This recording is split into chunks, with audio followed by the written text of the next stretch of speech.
बच्चों, जहाँ तक आप सभी को ज्ञात होगा, आज 3 दिसंबर को अंतर्राष्ट्रीय दिव्यांग दिवस मनाया जाता है।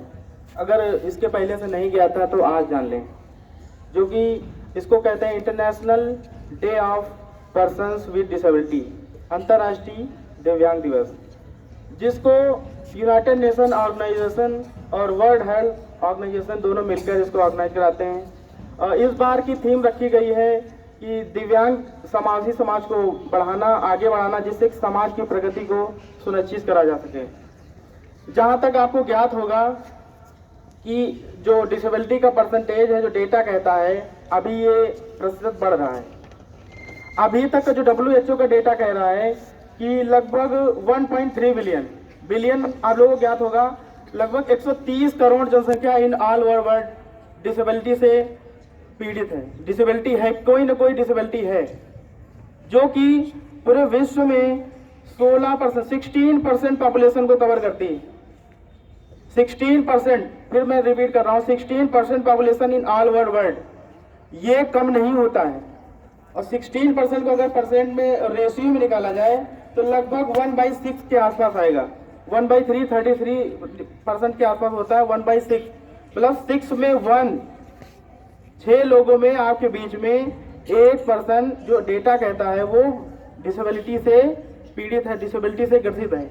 और RPWD एक्ट जो कहता है, RPWD एक्ट जो 21 डिसेबिलिटी की बात की है उन्होंने, उसमें 21 डिसेबिलिटीज को लिखा है, उनमें से किसी न किसी डिसेबिलिटी से ग्रसित है, पीड़ित है।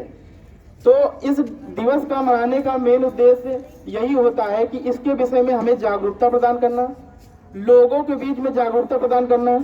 दिव्यांग जनों के बीच में जो चुनौतियां हैं, सबसे बड़ी चुनौती है गरीबी की, रोजगार की, शिक्षा। डिसेबिलिटी से ग्रसित व्यक्ति को शिक्षा के क्षेत्र में भी असमानता का सामना करना पड़ता है। और सबसे बड़ी बात तो यह है कि उन्हें समाज में नीचे स्तर का माना जाता है। तो जो भी एक्ट बनाए गए हैं, PWD एक्ट हो, RPWD एक्ट हो, हमारा कॉन्स्टिट्यूशन जो भी राइट टू इक्वलिटी की बात करता है, तो डिसेबिलिटी के क्षेत्र में भी RPWD एक्ट भी कहता है कि सभी जो भी पर्सन विद डिसेबिलिटी है उनको इक्वल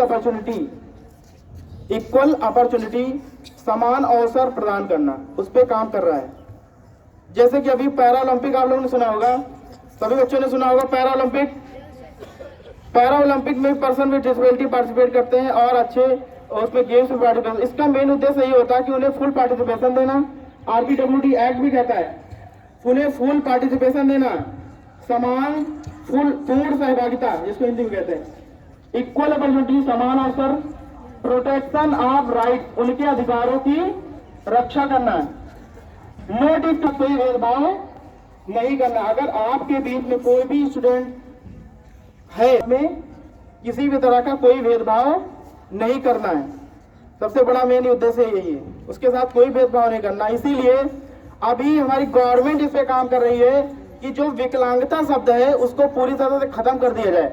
विकलांगता की जगह पे दिव्यांगता शब्द का प्रयोग करेंगे। कौन सा शब्द? दिव्यांगता।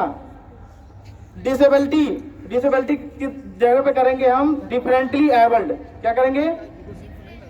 तो उसी कड़ी में जो भी इनके अध्ययन में जो शिक्षण विधियां हैं, जैसे हियरिंग इम्पेयरमेंट्स जो डिसेबिलिटी होती है उसको साइन लैंग्वेज के माध्यम से पढ़ाया जाता है, और जो विजुअली इम्पेयर्ड हैं वो ब्रेल स्क्रिप्ट के माध्यम से पढ़ते हैं। ब्रेल आप लोगों ने सुना होगा, अभी आने वाले दिवस में कल ब्रेल दिवस है, ब्रेल डे। हाँ ठीक है, उसी की कड़ी में हम साइन लैंग्वेज पे एक स्टोरी रिप्रेजेंट कराएंगे। क्लास 8 के 2 स्टूडेंट को मैंने सेलेक्ट किया है, उसमें एक मोरल स्टोरी है जिसका रिप्रेजेंट साइन लैंग्वेज के माध्यम से होगा।